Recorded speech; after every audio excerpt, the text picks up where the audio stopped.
Good afternoon, Monique. It's nice to meet you. Hi Ashley, how you going? Yeah, good, thanks. Thanks for coming in today. I know when we spoke on the phone earlier in the week, you seemed pretty upset, so I'm glad you could make the time to come and see me.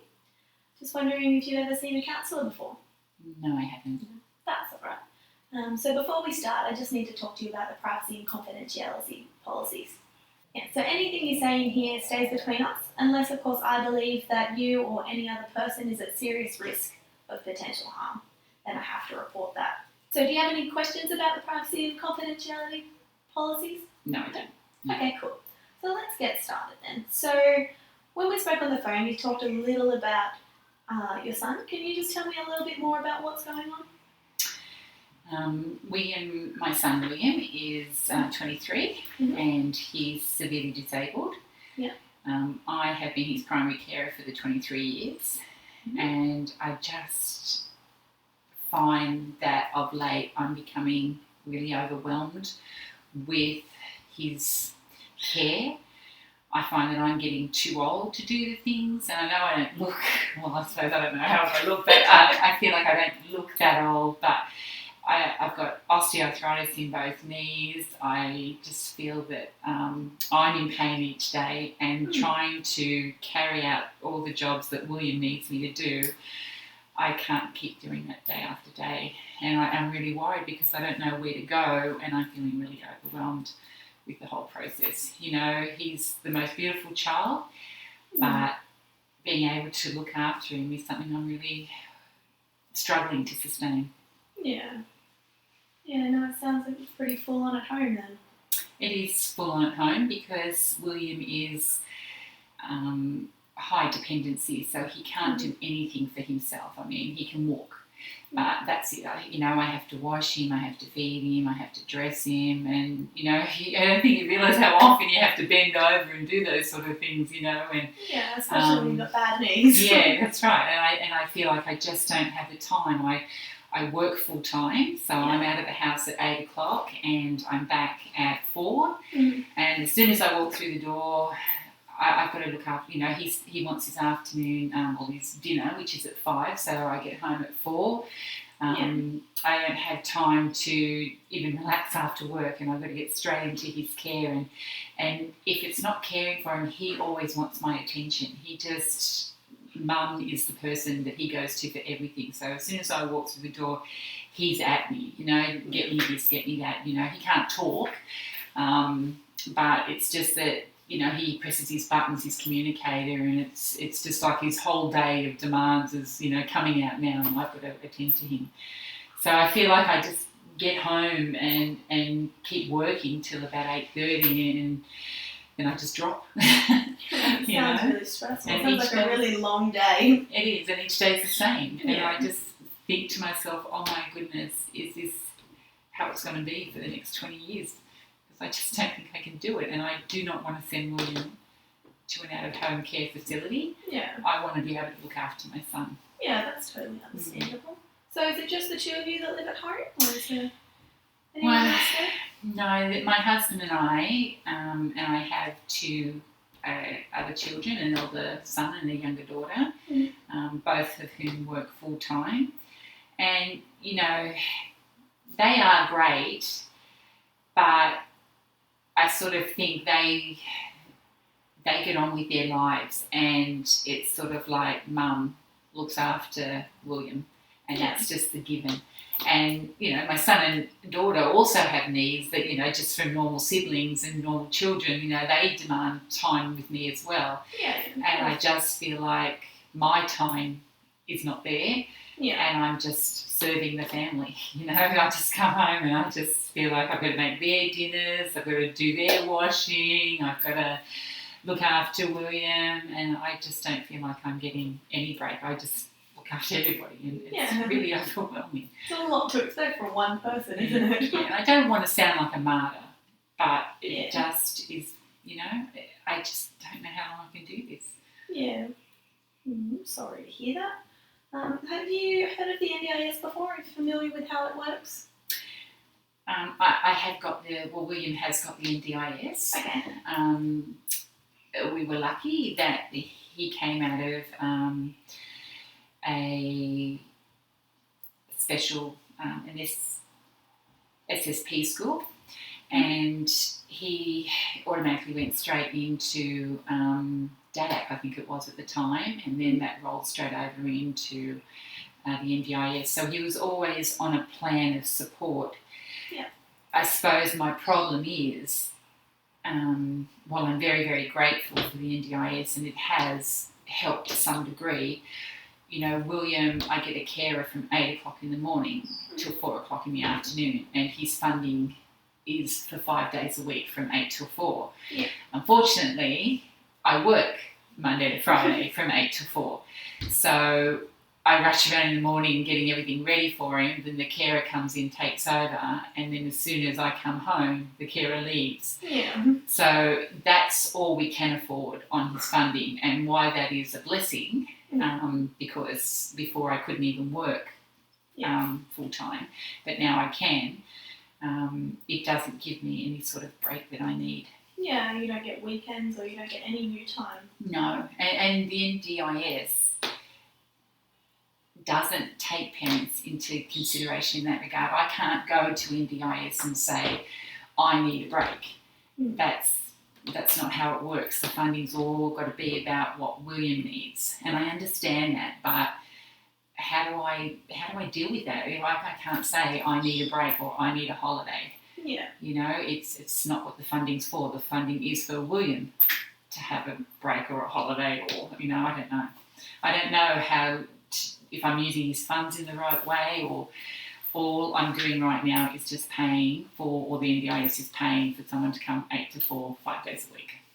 It sounds like you haven't had a lot of guidance on how you can use the funding or what that. No, that's probably very true. I probably haven't had a lot of guidance. I did try to go to all the meetings, and I feel like I have a good understanding of the NDIS, but when you get, I'm self-managed, so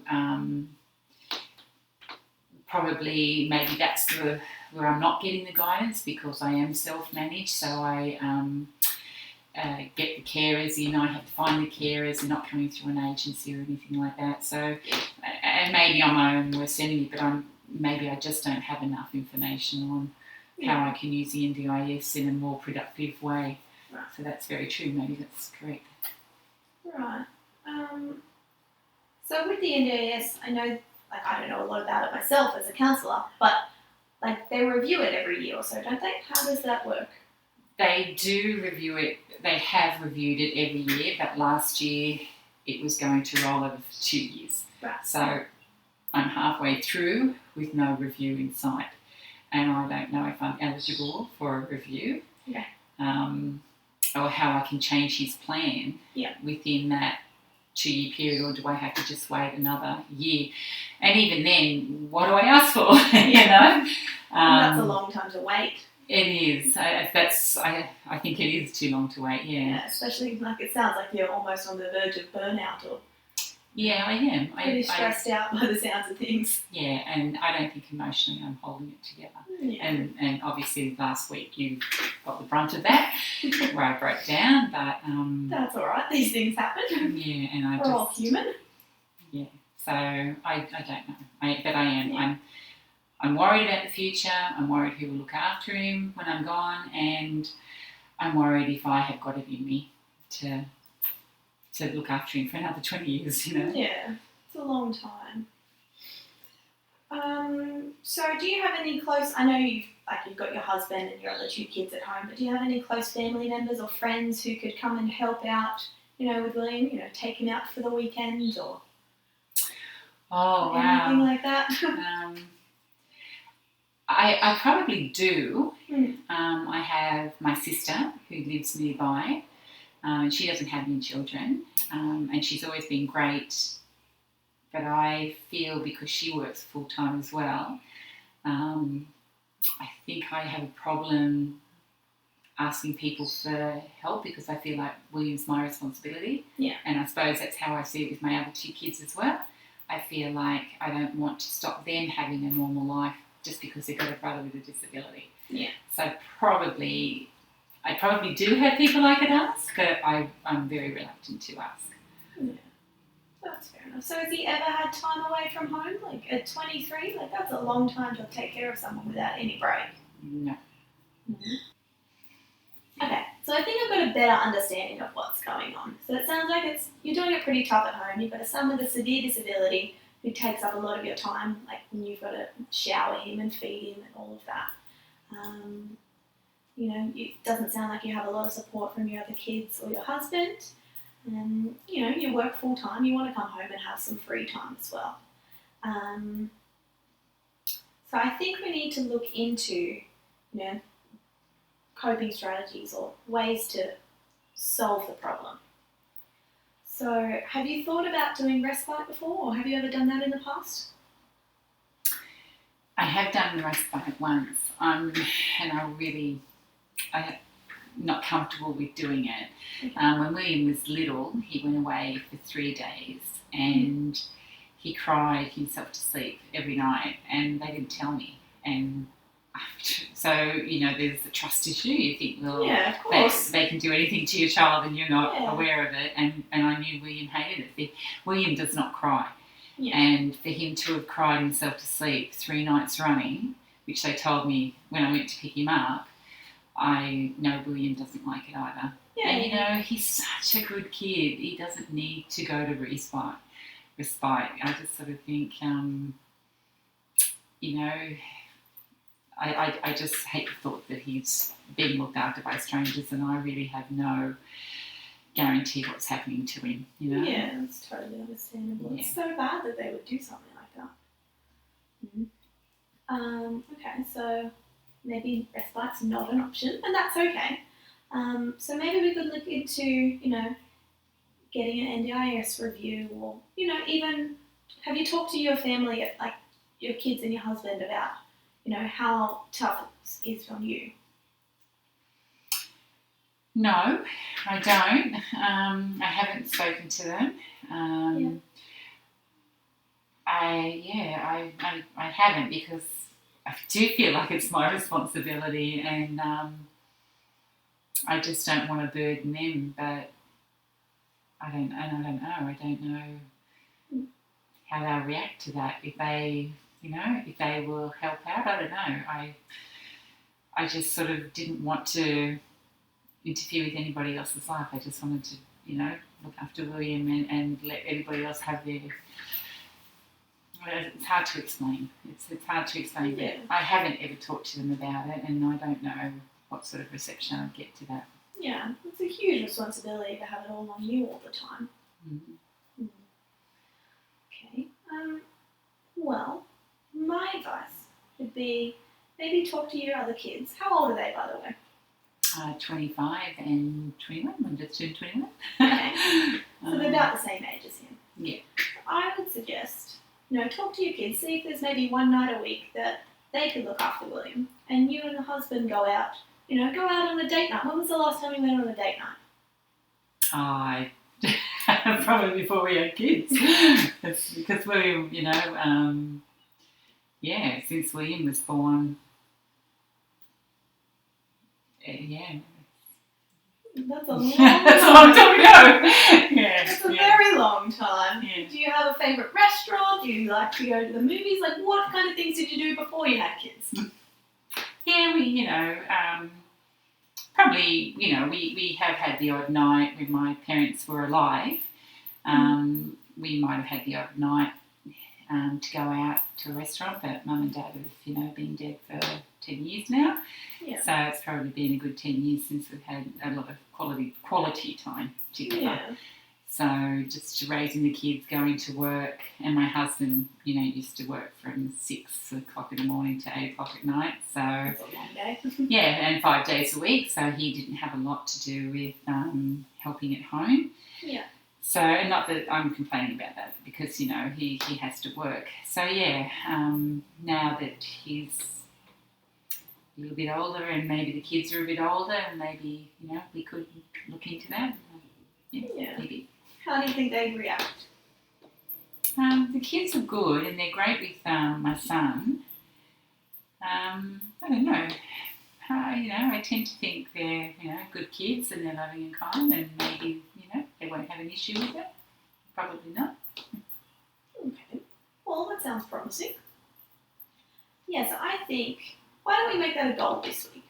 Is that you go out and do something either by yourself or with the husband. You know, you go on a date night, even just go for a walk, get some time out of the house, you know, away from the kids, away from all the stress. And we could also look into, you know, talking to a close family member or a friend who could also come and help if you're not comfortable with the kids or if they don't want to take that responsibility. How would that sound? I'll probably talk to my sister. Yeah. I don't think I want to ask my friends because they're a little bit too removed. Yeah. So maybe I can talk to my sister and see if that's, and just, feel the water. Yeah. See if I go. Yeah, it's worth a shot. It is worth a shot. Right. Okay, and the other note that I put down was about the NDIS. Okay, so when is your next NDIS review? Do you know? Oh, that's not probably for another 12 months because we were going yearly, and then with COVID, rather than doing because COVID-19 is here, rather than do another review, they asked if I would be happy to roll the plan over for another 2 years. So I elected to do that. So in fact, it's probably going to be close to another 2 years before I get a review. Okay, that's a really long time. It is a really long time. Hopefully you don't want to wait that long. Yeah. Okay, so are you able to bring it forward? I don't know. I think I'd have to contact my area coordinator.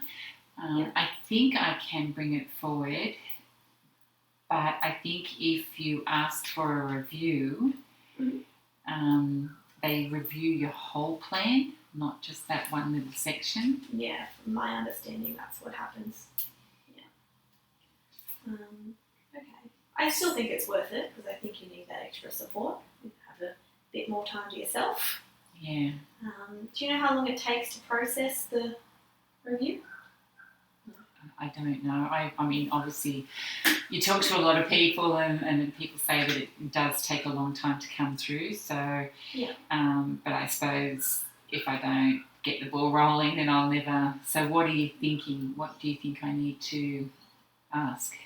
Yeah, I think you need to contact your area support coordinator and just, tell them, run through the problems, and ask them if they can bring it forward. And ask them about, how long does it take, what's the process, and what they can do for you in the meantime. And what am I going to ask them? What do I want? What am I asking for? To review his plan so you can get more funding for extra support, either, for later hours, longer hours, or, on the weekends. It might be nice to have, 2 or 3 hours to yourself on a Saturday. So to ask for get more time or more funding for time outside my work hours. Yeah. Okay, all right. I could try that. Yeah. Is that something you've thought about before? I didn't. I don't know because I wasn't sure. I'm just very grateful for what I get from the NDIS, and I didn't want to be greedy, so I thought if it just covers my work hours, then I was happy because at least it didn't impact on my work. Yeah, it's better than nothing. Yeah, but maybe I do need to see if I can get some support after I come home just to free up a little bit of time. Yeah, give that a go. The worst they can say is no. So. Yeah, that's right. Yeah. Okay, cool. All right, so I think we need to go through, what we've talked about today. So I think it's really important for you to take some time to yourself. If you could have half an hour to yourself each day, I think that would really benefit you. You think that's doable? Well, like you said, I'll talk to my kids and my husband and maybe long term talk to the NDIS. Yeah. And see if I can get some funding to do that. Then Yeah, I think also talk to your kids, see if they can take on some extra responsibilities at home. Maybe they could make dinner once a week, or maybe they could, help out with William, or maybe there's a bit more they could do around the house. That way, as we talked about before, you guys could go out, have a date night, or, go do something together that you don't need to be around William all the time. And contact your area support coordinator and see what they can do about reviewing your plan. Hopefully they can bring it forward because you don't want to wait another 2 years. No, I Very don't long think I time. can wait 2 years. Yeah. Yeah. Okay, well that gives me a few things to work on. Yeah. How long? Yeah. So do you have any questions for me? No, I don't. Nothing specific. You've helped me see that there's a few areas that I probably should be more proactive in asking for help before I actually do fall apart. And so I'll do those 3 things. I'll sort of talk to my kids and try and get a bit of free time to myself, and definitely talk to the area coordinator. And then what sort of time period are you thinking that I need to get all this? Well, I was thinking, totally up to you, but, it'd be nice to, see you in another week's time, see how you're going. So I think, if you could go home and talk to your kids and your husband sometime in the next couple of days and organise, a day to treat yourself or a day to do whatever it is you want to do. Yeah. You could do that one day this week and then we'll slowly build on that. How does that sound? That sounds good. Yeah. So I think we should schedule a time for next week. Would this time next Saturday work for you? Yeah, Saturdays are good because my husband's home from work and the kids are around, so I do get a little bit of time then to get out to him.